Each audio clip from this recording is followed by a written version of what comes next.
با تأسیس یافتن مرکز ملی تستی نزد پرزیدنت جمهوری تاجیکستان روند داخلشوی و مؤسسه‌های تحصیلات عالی و میانه کسبی در جمهوری تاجیکستان تماما دگرگونه گشت و این پدیده نو برای مردم تاجیک سبکی‌های بی‌نهایت زیاد آورد. در عرفه دهمین سالگرد تأسیس‌یابی این نهاد در دایره برنامه نسل نو ما صحبت داریم با عبدالباسط شادینیا، معاون یکم دیرکتور مرکز ملی تستی نزد پرزیدنت جمهوری تاجیکستان. استاد به شما درود. سلامت باشید. خب در آغاز میخوام راجع به اون سر و صدایی که چند وقت اخیر در مورد فعالیت مرکز ملی تستی در شبکه‌های اجتماعی پیدا شده است روشنی اندازیم و سوال نخستم همین گونه است که چند وقت اخیر همین گونه یک آوازه پیدا شده است گویا به قولی که روند امتحان سپاری با مرکز ملی تستی گویا ختم شده است و ختم کنندگان مکتب‌های میانه را به قول مجبور کرده ایستادند که رفته حجت‌هایشان را به همین نظام سپارند و شما همچون یکی از مسئولان همین نهاد میگفتید که آیا در کار مرکز در روند امتحان سپاری یگان تغییرات است یا این هم یک آوازه است؟ شما خیلی درست قید کردید. واقعا چند روز پیشتر در این موضوع در بعضی از شبکه‌های اجتماعی بعضی از گوییم کاربران این شبکه‌ها وابسته به همین مسئله اظهار نظر کردند، ولی متاسفانه آنچه نگران کننده است این است که هیچ نفری از این کاربران بی‌واسطه به مرکز ملی تستی یا حداقل به مواد و مطلب‌هایی که مرکز ملی تستی نزد پرزیدنت جمهوری تاجیکستان رسما نشر کرده است مراجعت نمی‌کنند. لازم به تاکید است که موافق ترتیبی که حکومت جمهوری تاجیکستان مقرر نموده است، اشتراک داوطلبان در امتحان‌های مرکز‌آمده داخلشوی به مؤسسه‌های تعلیمی تحصیلات میانه و عالی کسبی جمهوری تاجیکستان اختیاری است. یعنی به عباره دیگر در این امتحان‌ها شخصان اشتراک می‌کنند که خواهش داخلشوی را به کالج‌ها و یا دانشگاه و دانشکده‌ها دارند. اگر شخص چنین خواهشی نداشته باشد، ضرورتی نامنویس شدن او برای اشتراک در این امتحان‌ها نیست.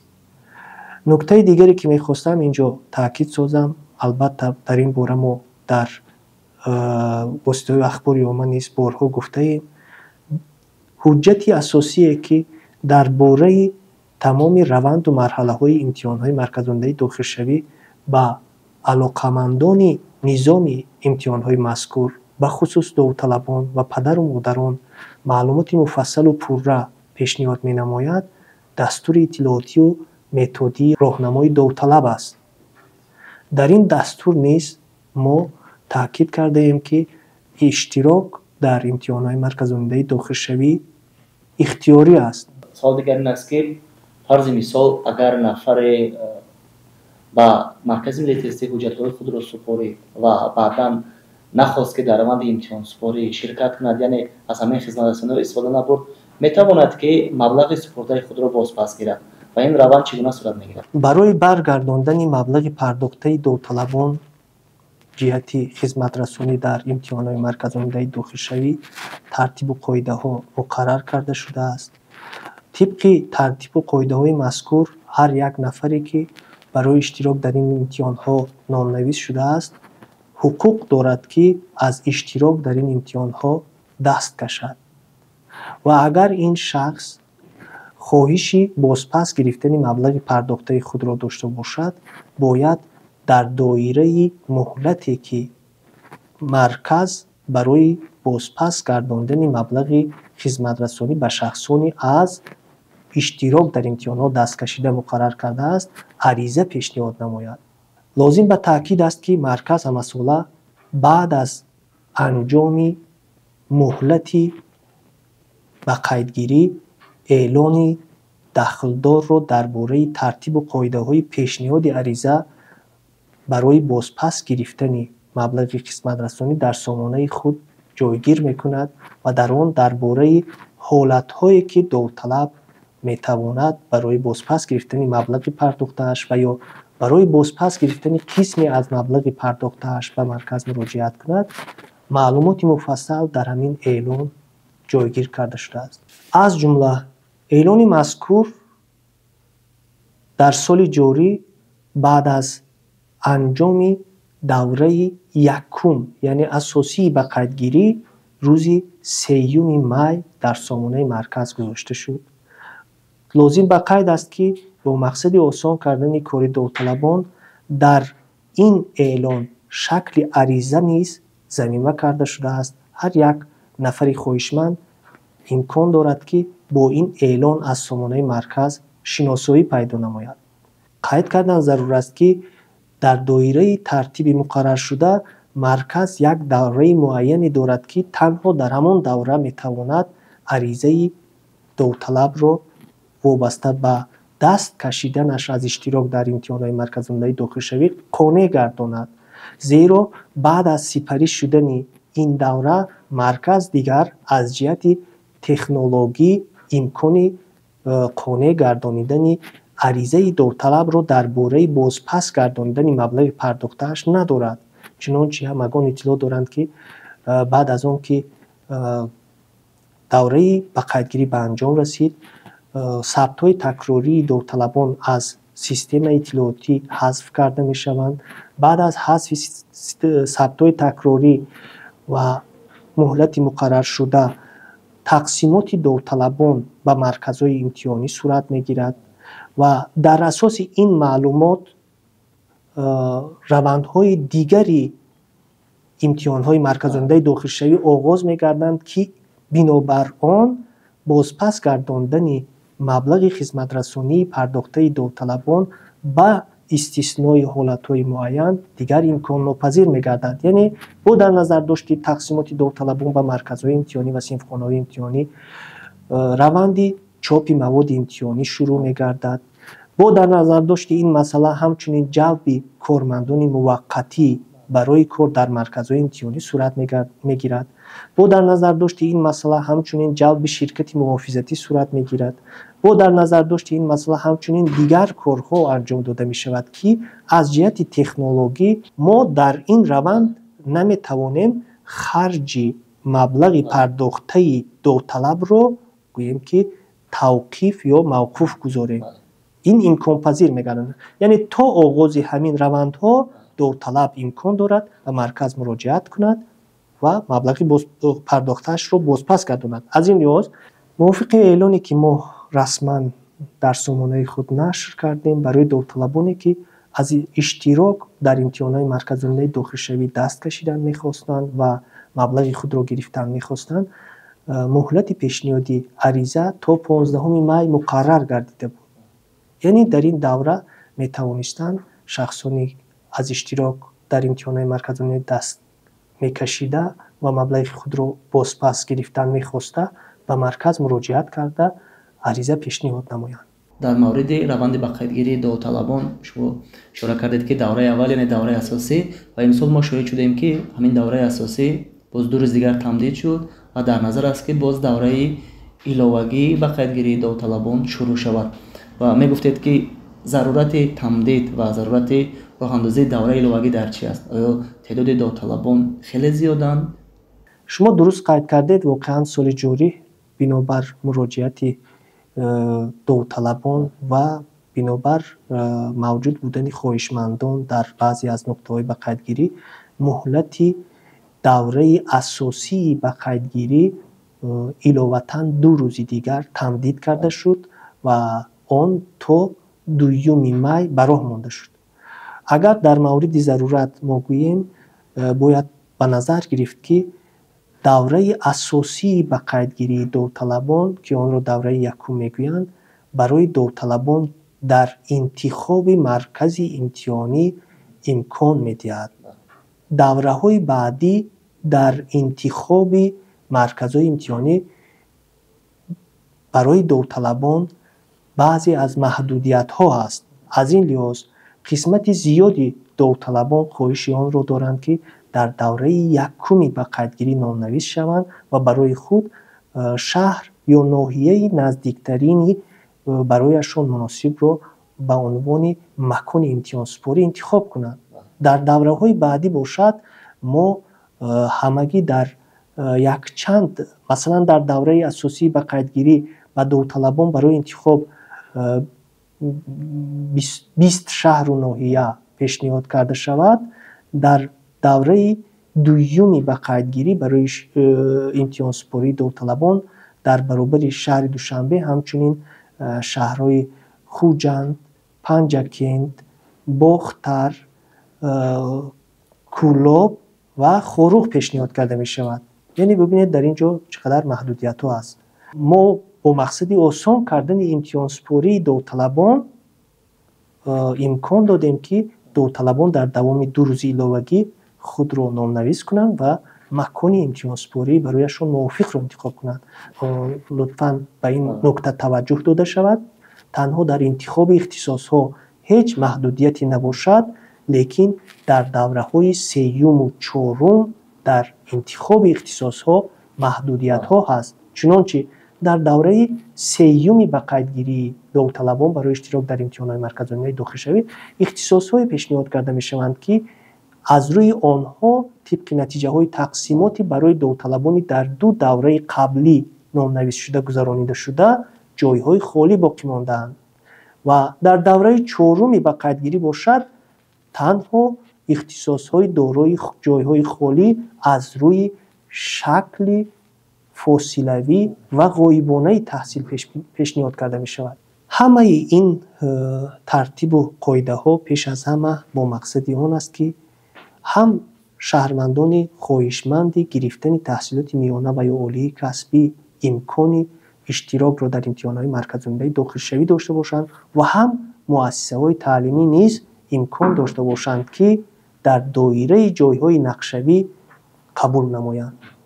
امسال مشاهده شد که روند مهاجرت مهنتی نسبتاً دشوار گشت و مقامات تاجیکستان هم چند بار شهروندان را تاکید کرد که از سفر کردن به روسیه برای موقت خودداری کنند و هم روند برگشت آنها به تاجیکستان به طور گروهی خیلی زیاد به نظر می رسد و تحلیلگران این ساحه علاقه بر آن نظرند که طبق تخمین ها امسال تعداد داوطلبان می افزاید و در نقشه هم هست که یعنی دانشگاه و دانشکده ها نقشه قبول را در روندهای اول یعنی در دوره های اول پر میکنند و از روی نتیجه گیری ثبت نام کننده داوطلبان در دوره اساسی نظر شما چگونه است به همین مسئله؟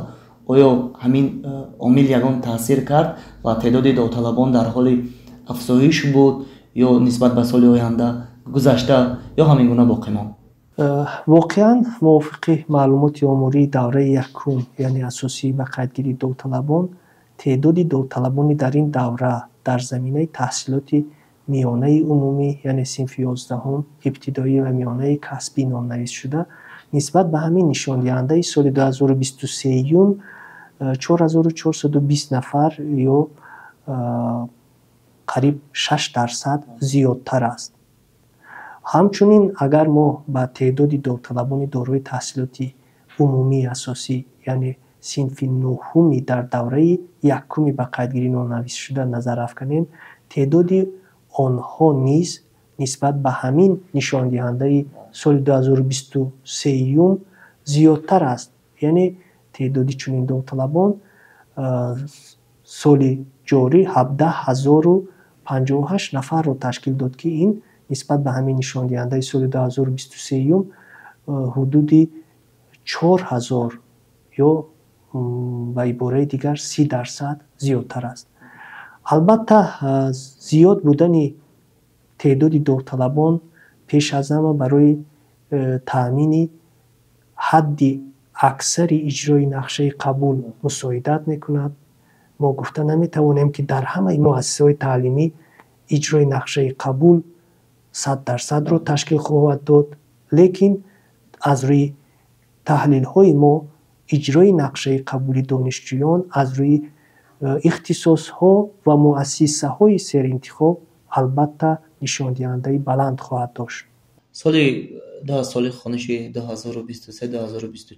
وقتی که بعضی از دانشگاه و دانشکده ها درباره فیصد اجرایش نقشه قبولشان اطلاع دادن، موضوع محوری بحث مثلا در نشست‌های مطبوعاتی هم همین بود که نه همه دانشگاه و دانشکده ها توانستند که سر وقت نقشه قبول را پورا و اجرا کنند و تحلیلگران هم با آن نظر بودند که یکی از عامل‌های اساسی در سمت کاهش یافتن تعداد دانشجویان یا دانشجو شوندگان این قبول قانون جمهوری تاجیکستان درباره خدمت حربی و عهدهداری حربی در تحریر نو بود. و شما همچون کارشناس به این مسئله چی نظر دارید؟ نظر ما در رابطه با مسئله مذکور باید تاکید سازیم که کمی دیگر است و این هم باشد با دو عامل اساس یافته است. عامل یکمی پست شدن نشان دهنده اجرای نقشه قبول دانشجویان در مؤسسه‌های تعلیمی تحصیلاتی میانه و عالی کسبی جمهوری تاجیکستان، این پیش از همه کم شدن تعداد ختم کنندگان صنف 11 در مکتب ها می باشد. زیرا اگر ما به تعداد ختم کنندگان صنف 11 سال 2023 نظر افکنیم، تعداد مذکور نسبت به همین نشان دهنده سال 2022 حدود 5000 نفر کم بود.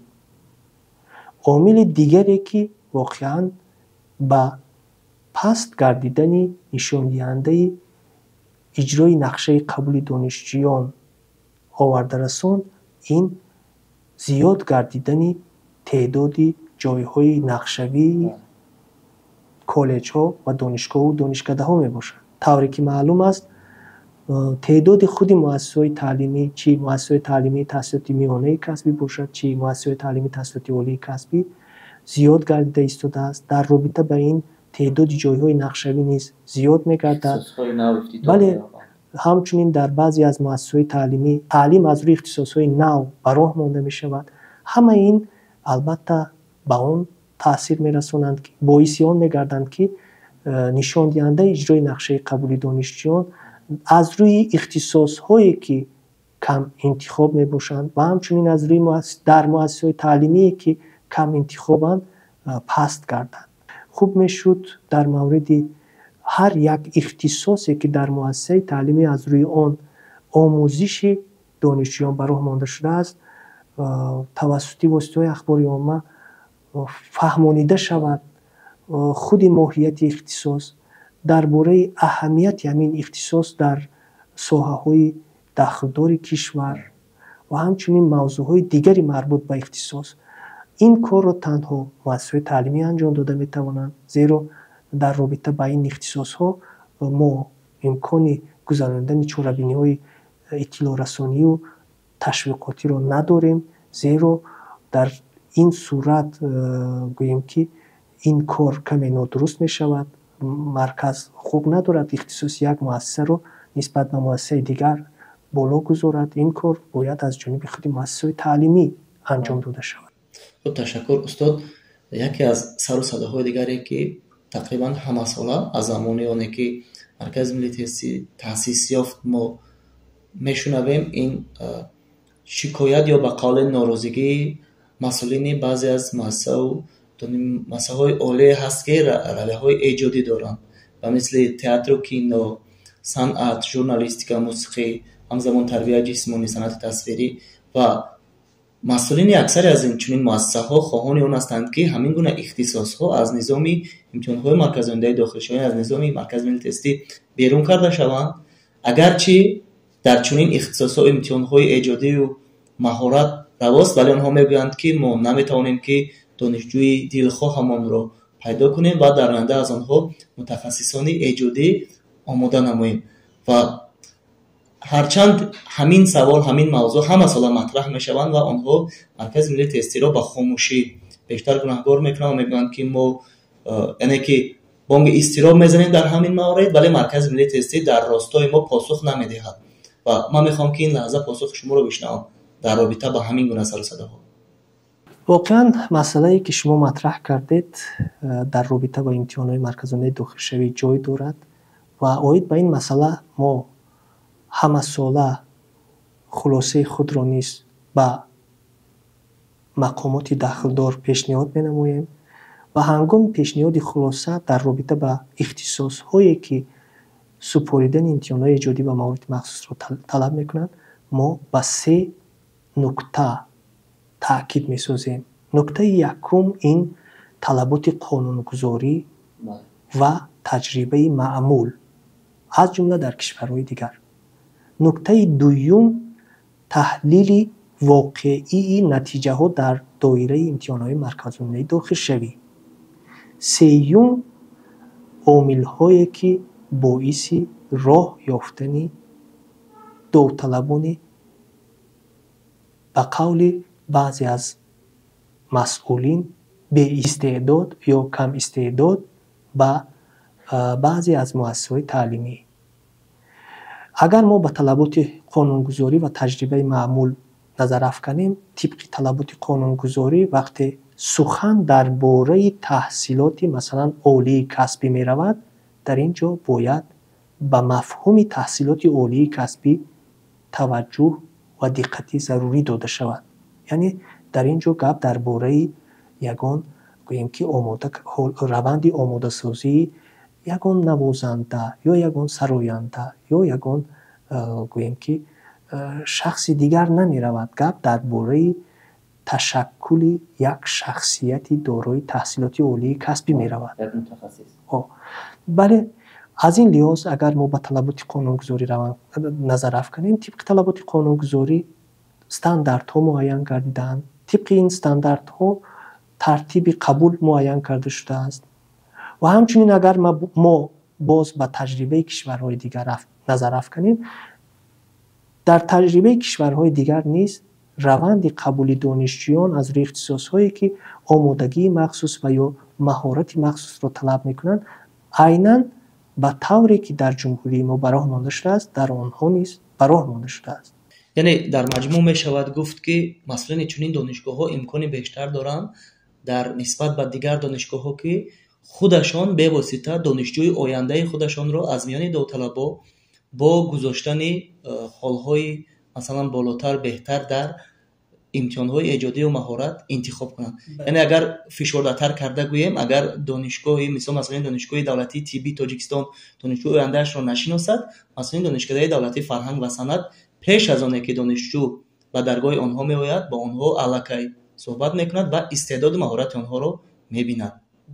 و یک سوال دیگر دارم وابسته به پیشنهادی که رکتری دانشگاه دولتی آموزگاری تاجیکستان کرده بودم، نمیدونم شاید به شما هم رسید.